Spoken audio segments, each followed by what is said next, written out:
સામે દેખાય છે આ મંદાકિની કુંડ છે। પહેલા જમાનામાં કુંડના અંદર ઘી ભરાતું, હમણાં પાણી ભરેલું છે। સામે આ 3 પાડા દેખાય છે ને એ પાડા હકીકતમાં રાક્ષસ હતા।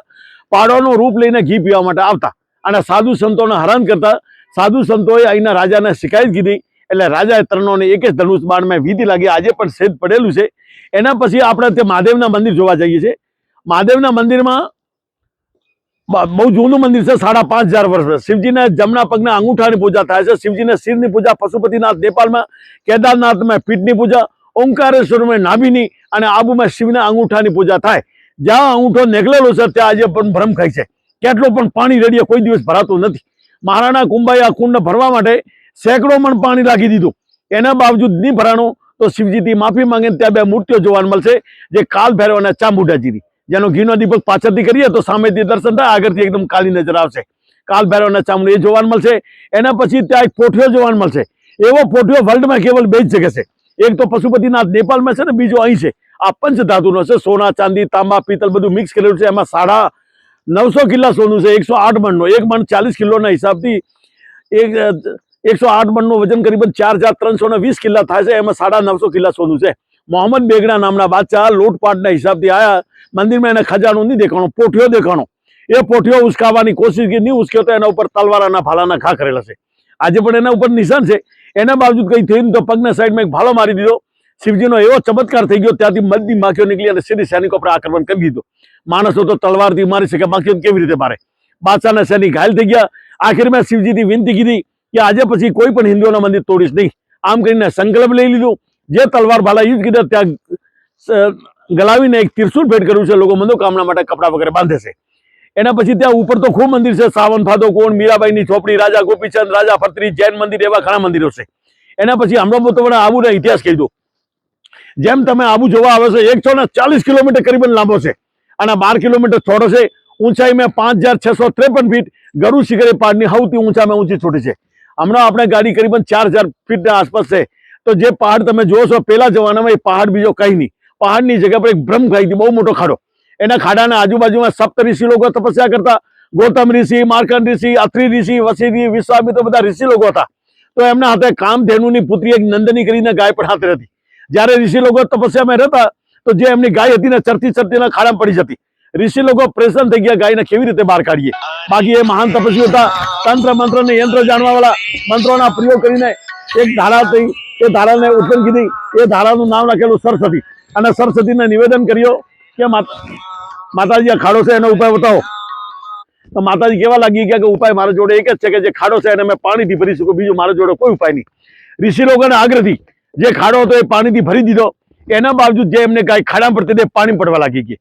ઋષિ લોકો પરેશાન થઈ ગયા અને પરેશાન થઈને ભગવાન શિવજી જોડે ગયા અને શિવજીથી નિવેદન કરવા લાગી ગયા કે જ્યાં અમે લોકો તપસ્યા કરીએ છીએ ત્યાં બ્રહ્મકઈમાં અમારી ગાય પડી જાય છે, યા તો એમનો ઈલાજ બતાવો, નહીં તો આ સ્થાન છોડીને અમે કઈ બીજા જગ્યાએ જતા રહીએ।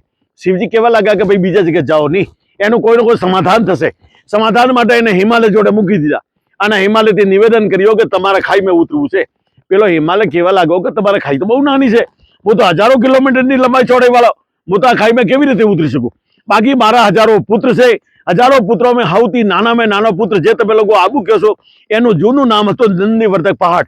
એ પહાડની વિશેષતા એવી હતી કે એના પંખ હતા। એક જગ્યાથી બીજા જગ્યાએ જઈ શકતો હતો, આવી શકતો હતો, ઉડી શકતો હતો। ઇન્દ્ર દેવતાને અને એ પહાડને લડાઈ થયેલી ત્યારે ઇન્દ્ર દેવતા એના પંખ કાપી લખ્યા। તો પંખ કાપવાથી એક સાઈડમાં લૂલો લંગડો પડેલો હતો। હિમાલય કેવા લાગી ગયો કે મારા સૌથી નાનામાં નાનો પુત્ર છે નંદીવર્ધક, એને તમારે લઈ જવાની ઈચ્છા હોય તો એનાથી વાત કરી લ્યો। ઋષિ લોકોએ નંદીવર્ધક જોડા ગયા અને એને પણ કેવા લાગી ગયા કે તમારે ખાઈમાં ઉતરવું છે। પેલો કે હું ઉતરવા માટે તૈયાર છું, બાકી મારી શરતો 2 છે। પહેલી શરત આ છે કે ધરતી પર જેટલા પણ દેવી દેવતા રહેતા હોય ટોટલ મારા ઉપર રહેવા જોઈએ। તો આબુમાં કરીબન 33 કરોડ દેવી દેવતાઓ છે। આપણે 1-1 રૂપિયો ચડાવો તો 33 કરોડ રૂપિયા જોઈએ। બીજો વરદાન એ માંગેલો કે મારો પહાડ એની ટાઈમ હરોભરો રહેવો જોઈએ। તો ઋષિ લોકો એને તથાસ્તુનું વરદાન આપી દીધું કે જાઓ તમારી ઈચ્છા પૂરી થશે। એના બાવજૂદ એ પહાડ કેવા લાગી ગયો કે હું તો અપંગ છું, લંગડો છું, તો કોઈ વ્યવસ્થા કરો। તો ઋષિ લોકોએ વ્યવસ્થાને તોર પર એક નાગને પ્રકટ કીધો।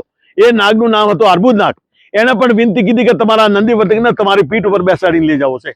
પેલો કે હું લઈ જાઉં ખરા, બાકી મારી પણ મહેનત ના જોઈએ, વગર મહેનતનું કામ નહીં કરું। તો એને પૂછે લોકો મહેનત તમે શું લેશો? પેલો કે મહેનત કેવલ એ જ લેશો કે જે તમે લોકો નંદીવર્ધકના નામથી ઓળખો છો એના જગ્યાએ મારા નામથી આ પહાડનું નામ થવું જોઈએ। તો ઋષિ લોકો એને પણ તથાસ્તુનું વરદાન આપી દીધું।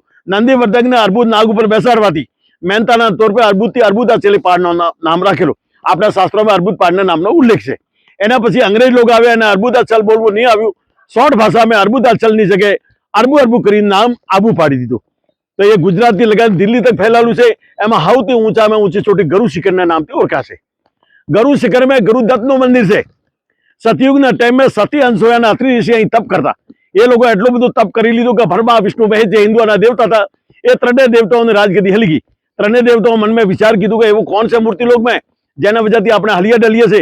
તો એના પાછળ એમની ધર્મપત્નીઓથી લક્ષ્મી, પાર્વતી અને સાવિત્રી ત્રણેય દેવીઓ જીદ કરી લીધી. જીદને આગળ ત્રણેય દેવતા સાધુનો વેશ કરીને સતી અંશોયા જોડે ભિક્ષા લેવા જાય. જ્યારે કુટિયાના બહાર ઉભા રહીને કહે છે કે માતાજી ભિક્ષા આન દેવું. માતા ભિક્ષા લઈને બહાર આવે છે. એ કહે છે કે અમે ટાઈપની ભિક્ષા નહીં લઈએ, તમે નિવસ્ત્ર થઈને ભિક્ષા આપો તો જ ભિક્ષા લઈએ. બહુ કઠિન કામ હતું. સતી અંશોએ જોયું કે આ મૂર્તિલોકના સાધારણ માણસ તો નથી, આ જરૂર કોઈ દેવલોકથી આવ્યા છે, એને કોઈનો કોઈ ચમત્કાર દેવો જરૂરી છે. ચમત્કાર દેશો તો નમસ્કાર કરશે. તો જે એમના પતિ હતા અત્રિ ઋષિ એને કમંડળના અંદરથી પાણીના છાંટા લાખીને ત્રણોને 6-6 મહિનાના બાળક બનાવી દે. અને બાળક બનાવ્યા પછી એક જ પાલના મેં ઝુલાવે. હાંજ પડે એટલે ત્રણેય દેવીઓ ચિંતા કરે કે જે આપણા પતિદેવ મૂર્તિલોકમાં ગયા હતા હજુ સુધી કેમ નહીં આવ્યા. એની ખોજ ખબર લેવી જરૂરી છે, નહીં તો આપણે પણ પતિઓ વગર રહી જશો. ત્રણેય દેવીઓ સતી અંશોયા જોડે જાય છે. ત્યાં જઈને કહે છે કે માતાજી જે અમારા પતિદેવ આવ્યા હતા એ મારા પતિદેવ ક્યાં છે? માતાજી ઈશાનો કીધું કે પાલનામાં ઝૂલે છે 6-6 મહિનાના બાળક, એ જ તમારા પતિદેવ છે. હવના પતિ ઓળખી લઈ લ્યો. આપ ત્રણોની શકલ એક જેવી હતી, એકબીજાના પતિ લઈ લે તો સતી તો ખતમ થઈ જાય. ત્રણેય દેવીઓ હાથ જોડીને વિનંતી કીધી કે માતા આજે પછી કોઈ પણ પરીક્ષા નહીં લઈએ, દયાદ્રષ્ટિ કરો ને અમારા પતિઓને મોટા કરી દો. માતા એ દયાદ્રષ્ટિ કરે છે અને ત્રણોની પછા મોટા કરી દે. ત્રણેય જણા એક જ શરીરમાં સમાઈ જાય. 3 મુખવાળા ગુરુદત્તના નામથી ઓળખાય છે. તો દુનિયાના પ્રથમ ગુરુ આપણે બોલીએ ગુરુ બ્રહ્મા, ગુરુ વિષ્ણુ, ગુરુ મહેશ, ગુરુ સાક્ષાત દુનિયાના પ્રથમ ગુરુ જે વિષ્ણુ દેવતાના 6 નંબરના અવતાર છે. સમજી ગયા? અચ્છા, માતાજીનું બોલાવી દઉં. એ માતાજીના 3 નામ છે. નવદુર્ગામાં કાત્યાની દેવી, અર્બુદા દેવી અને આધાર દેવીના નામથી ઓળખાશે. આધારના મતલબ હોય છે હોઠ. માતાજીના હોઠ પડી ગયા એના હિસાબથી અને આધાર દેવી કહેવામાં આવે. દક્ષ પ્રજાપતિના સમયમાં બહુ મોટું હવન થયેલું. એ હવનમાં શિવ અને પાર્વતીને નહીં બોલાવ્યા, બાકી રાજા મહારાજા દેવી દેવતા સબને બોલાવી દીધા. એ બાજુ નારદજી ઓછા નહીં હતા. નારદજી ત્યાં જઈને કીધું કે માતાજી તમે બેઠા છો, તમારા પિયરમાં મોટું હવન થાય છે, તમારે ત્યાં જવું જોઈએ. માતાજી કેવા લાગી કે મને કઈ પત્રિકા નહીં, આમંત્રણ નહીં, દૂત નહીં, સંદેશો હું કેવી રીતે જાઉં? એને સમજાવ્યા કે પિયરમાં જવા માટે પત્રિકા, આમંત્રણ, દૂતની કઈ જરૂર નહીં, તમે જઈ શકો. શિવજીથી પ્રાર્થના કીધી. શિવજી ના બોલ્યા, એના બાવજૂદ જીત કરીને ત્યાં ગયા તો દક્ષે અપમાનિત કરી દીધા. અપમાનિત કરતા હવન કોના પડી જાય. એના પછી શિવજી અર્થી લઈને આકાશ માર્ગથી જાય. હવા, પાણી, સૂરજ, ચાંદ, તારા બધા બંધ થઈ જાય. બધા દેવી દેવતા વિષ્ણુ દેવતા જોડે જાય અને વિષ્ણુ દેવતા ચક્ર દ્વારા માતાજીના ટુકડા કરે છે.